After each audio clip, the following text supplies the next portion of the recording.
足とか手の先とかもカクカクしてるじゃないですか。でディズニーで自分のキャラクターをアニメーションで展開されてるすごい大御所の方が今大人たちの中で密かなブームが巻き起こっている。それはアートソフビ。そのオリジナリティやクオリティの高さで世界中で大人気。この番組では天才作家たちの究極のアートの世界を深掘りしていきます。ソフビの世界のすごい人。はい、じゃあ今日もやっていきましょうか。 TBS TV 今回こちらTBS の物流倉庫からお届けしてるんですけども、今日は第1弾はですね、なんと有名クリエイターのトーマさんに出演していただいて深掘りしていきたいと思うんですけども、第2弾に関してはトーマさんの娘さんもソフビを作られているということで、真央さんに話を聞いていきたいと思っております。そして第3弾はトーマさん今年で20周年ということもありまして、いろいろ深掘りしてインタビューをしていますので、そちらもぜひ見てください。 TBS 限定の、コラボカラーを作っていただきましたので、こちらも動画の最後にご紹介をしていきたいと思いますので、チェックしてみてください。それではやっていきましょう。今回ご紹介するのは、一目見ただけでアートでおしゃれなものだとわかるデザインと存在感、数々の有名キャラクターやメーカーとのコラボ、世界各所で認められている日本の立体アートの扉を開いた男、フィギュアアーティストトーマ。ソフビを語る上では外せない YouTube 初登場。その数々の伝説、天才的なセンスの秘密が今暴かれる。はい、では第1弾ということで、今回はトーマさんに出演していただきました。ありがとうございます。お願いします。よろしくお願いします。お願いします。かっこいいマスクで登場していただきましてありがとうございます。すみません。最初私ゲーム会社に10年ぐらいいて、目を悪くしちゃって、で退社せざるを得なくなった。動画第3弾ではトーマの歴史誕生をさらに深掘りしていきます。お楽しみに。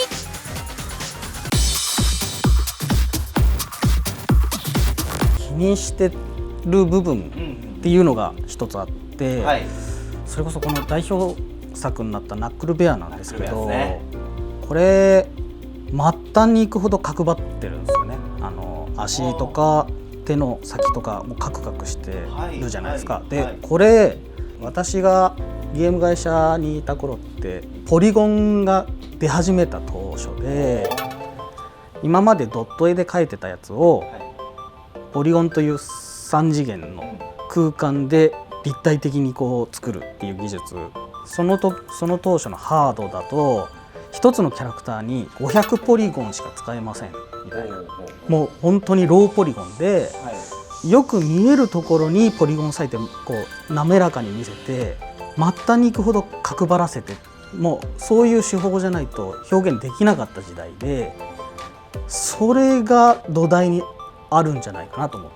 た。曲面とエッジの効かせ方とか、その曲面から角張らせるこのつながりとかはすごくこう意識して作ってたりしましたね。でもともとこのナックルベアっていうのが、足柄山の金太郎に出てくるクマだったんですよ。でそんなまだこう金っていう字の金隠しをつけた子供が大きなクマ投げれるわけねえだろっていう、ちょっとブラックユーモアな立体作品として、クマがそのおかっぱの金太郎をこうねじ伏せてるような立体作品を作って、だからそのナックルベアってめちゃくちゃ怒り狂ってる顔をしてるんですよ。それを香港のメーカーの社長さんが見て、金太郎なんて知らないので、子供が気持ち悪いからどけろ、でこのクマがかっこいいからクマだけちょっと商品化しねえかみたいになって、もうちょっと全世界で売れちゃって代表作みたいになっちゃったんですけど、認知されてしまったので、こういう形状のキャラばっかりをこうオーダーされるようになって、代表作みたいになってるんですけど、いやこれではなくて、私はこういう可愛いのもいろいろ作りたいんだよっていうあ、そうなんですね。いろんなキャラクターを作れますよっつってソフビやってたんですけど、やっぱりそんなに売れないので、20周年っていうこともあって、このハウンドドラゴンをナックルベア風な感じで作ったら、なんかめちゃくちゃ評判がいい。まあ、やっとトーマが本気出したかみたいな感じになって売れてるので、やっぱみんなそっちが欲しいのかと思って、キャラクターデザイナーなので、そのいろんなキャラクターを生み出せるよっていうのを見せたいんですけど、ドイツ・ベルリン開催のイベントのメインマスコットにもなったことのある代表作ナックルベア。リリース以来世界中で愛され続けている。好きすぎてナックルベアのタトゥーを体に入れたという人も。ここがすごい。一番最初にウルトラマンとガシャガシャでコラボさせてもらったんですけど、それはもう本当幼少期から見てるやつだったし、あと怪獣をデザインされてる成田さんって芸術家の方のそのデザイン力がすごすぎて、どうアレンジしてもバルタン星人はバルタン星人のままだったりして、どんなに自分のアレンジを入れても、バンダイさんにもっとトーマ色を入れてくださいってダメ出しを出されたぐらい、バルタン星人すごいなっていう。なるほど。やっぱ成田先生すごいなって思っ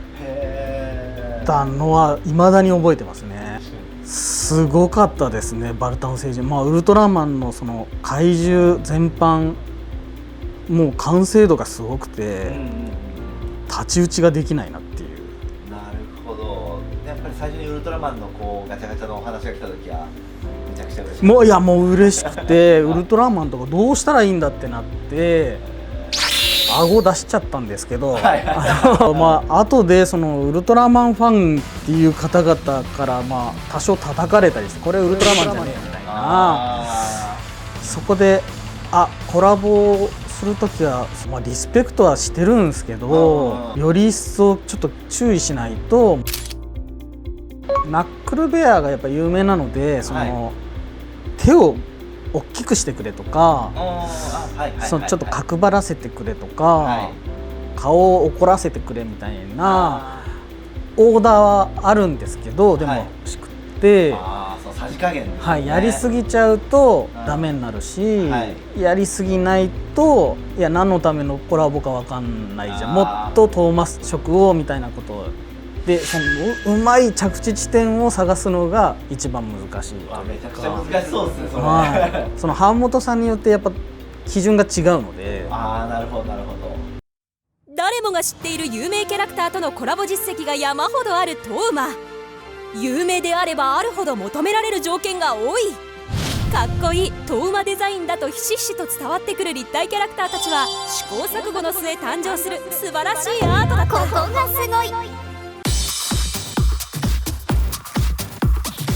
今後はまあちょっともう年を取りすぎちゃって見た目じゃ分かんないですけど、もう50歳になっちゃってて、だいぶ体の中もボロボロになってきちゃってるので、まあ行けるところまでは行きたいんですけど、自分は2本柱でその、オリジナルのキャラクターをソフビ化するっていうのと、有名なキャラクターとのコラボレーションで、まあ、メーカーさんと組んで商品展開してもらう。もう一つやってたことが、ずっと若手の作家さんを育成力を入れていて、ソフビを作ったことがない作家さんにアドバイスをして、でいろんな作家さんがこう成長して育っていってるので、それはまあ続けていけたらなとは思ってますね。海外のイベント行くとやっぱ注目されがちではあるんですね、いいものを作れば。なのでそこからまあガラッと変わっちゃってうまいこと言ってる作家さんが結構いるので、そういう人たちにアドバイスしてきたこう経験値もあって、若手をもっともっとこう導いていけれたらなとは思ってますね。一緒に同行されて海外にこうそうですね、されるんですよね。はい、私がつながってるところは普通にこう紹介できるし、海外のイベントまあ20年やってるので、イベントの主催者ともこう仲が良くって、日本だとやっぱり構アーティストの地位が意外と低いんですよね。なるほどなるほど。アメリカ行って、はい、私ナックルベアしかまだ作ってない状態でも、ディズニーで自分のキャラクターをアニメーションで展開されてるすごい大御所の方が「お前がナックルベア作ったやつか」みたいな感じでハグされて「お前すげえな」みたいなで「俺の作品持ってけ持ってけ」みたいな。あともうファンの方々がもうなんか神様と接してるみたいな感じで「本当ありがとうございます」みたいな、アーティストの地位高いんだなっていうのを実感して、やっぱ海外だとこう頑張れば頑張るだけこう帰ってくるんだなっていうのを知ってるので、それを味わってほしいっていうのもありますね。日本に埋もれているアート、才能、その発掘、今までの確かな実績を武器にソフビ業界の活性化発展させるため、平面デザインのみの作家さんにも立体作品展開のアドバイスと育成に注力するトーマ。